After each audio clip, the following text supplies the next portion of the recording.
मैं आपके लिए आज 11th class half yearly exam physics का पेपर लेके आया हूं, जो कि आज 13 दिसंबर को हुआ है। और ये जो पेपर है सीकर डिस्ट्रिक्ट का है, सीकर ज़िले का है। तो इसमें से अन्य ज़िलों में जिनमें अभी भी फिजिक्स का पेपर हुआ नहीं है, इसमें से काफ़ी क्वेश्चन रिपीट होंगे। तो देखते हैं अपन इस पेपर के कुछ क्वेश्चन सॉल्व करते हैं। तो अगर आपने अभी तक चैनल को सब्सक्राइब नहीं किया है तो प्लीज़ चैनल को सब्सक्राइब कीजिए। अपना जो चैनल है वो है just study with Sanjay, just study with Sanjay, जिससे आपको आगे के जो भी ज़िले के पेपर आएंगे उनको आप इसके ऊपर देख सकते हैं। तो स्टार्ट करते हैं। ये जो टाइम मिली इसमें 3.25 घंटे और 50 नंबर का ये अपना पेपर हुआ 11th यानी 11वीं क्लास फिजिक्स भौतिक विज्ञान का 2023-24 इसी वर्ष का पेपर है। तो देखते हैं इसके कुछ क्वेश्चन स्टार्टिंग में।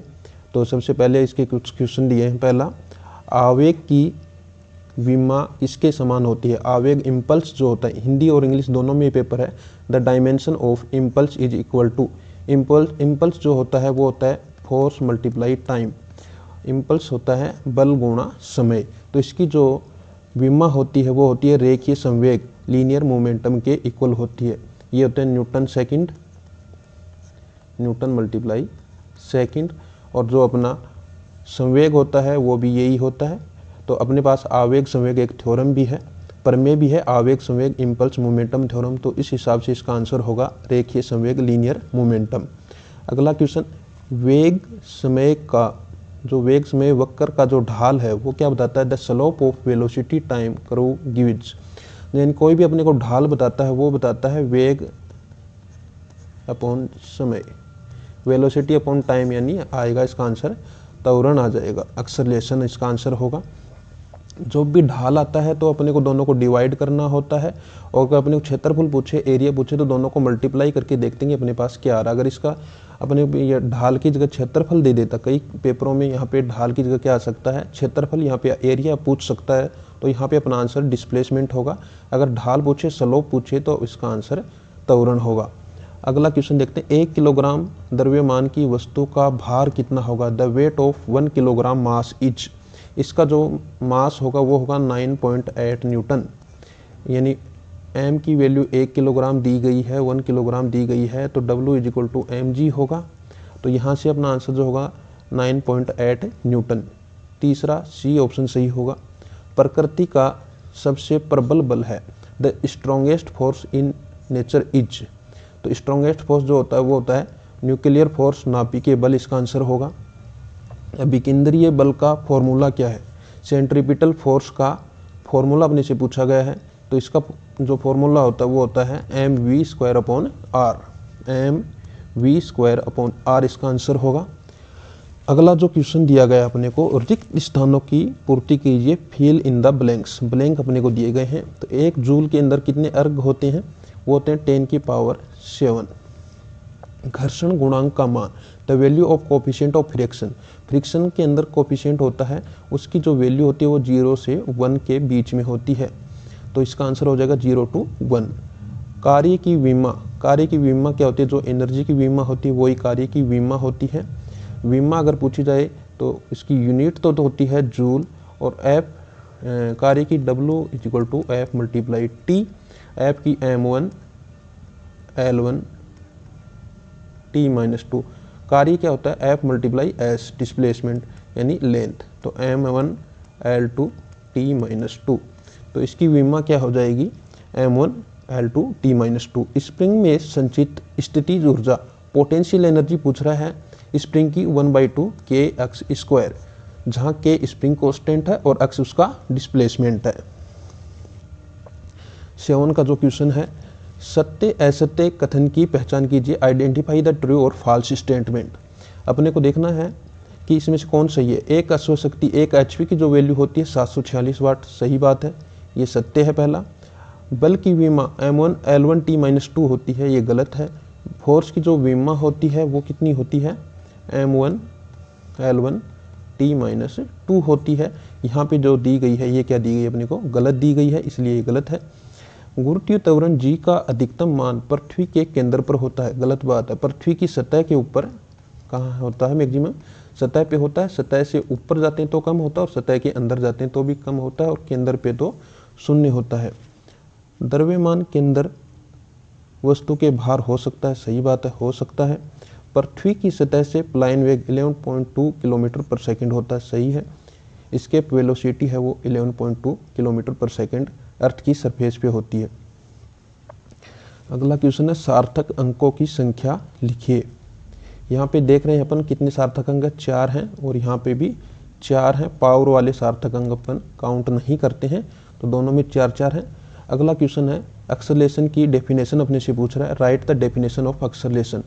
एक्सेलरेशन क्या होता है? Change in velocity with respect to time, समय के सापेक्ष वेग के परिवर्तन की दर त्वरण कहलाती है।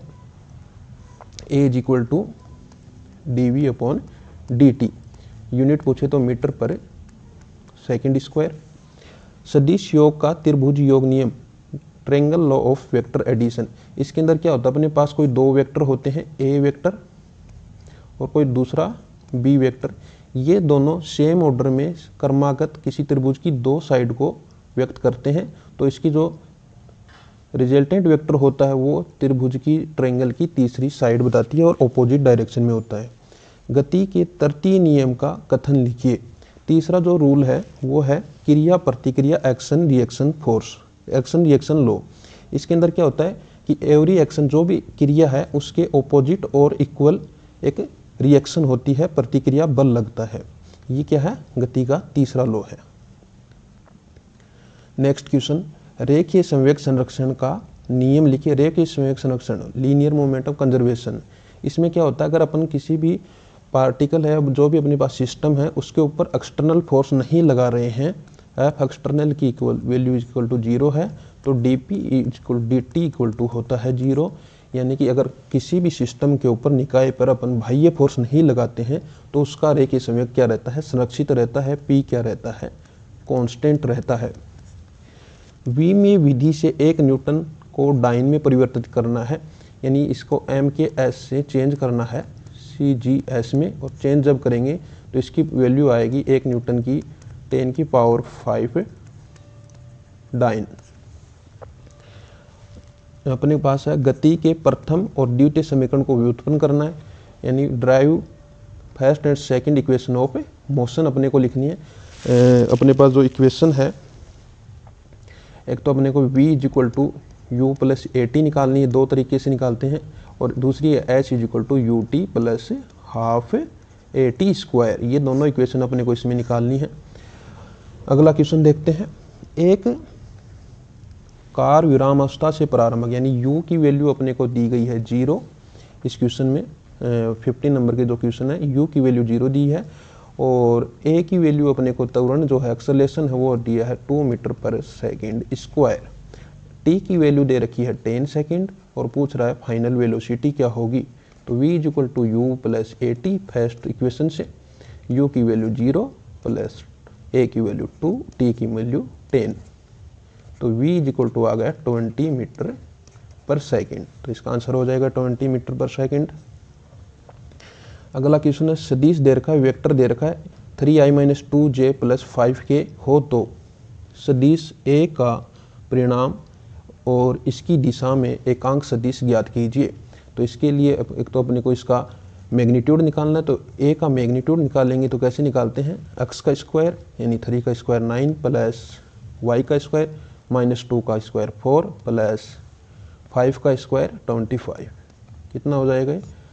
9 और 4 13 और ये 38, अंडर रूट में 38 आ जाएगा।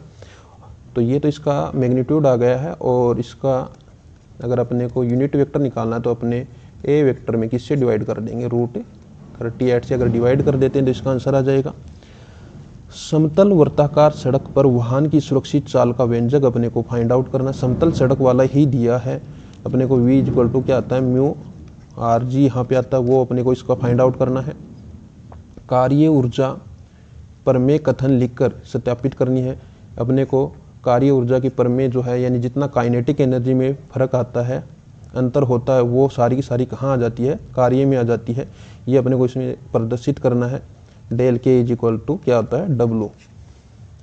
अगला है यहाँ पे रेखीय वेग और कोणीय वेग में संबंध V = R ओमेगा, ये अपने को इसमें निकालना है।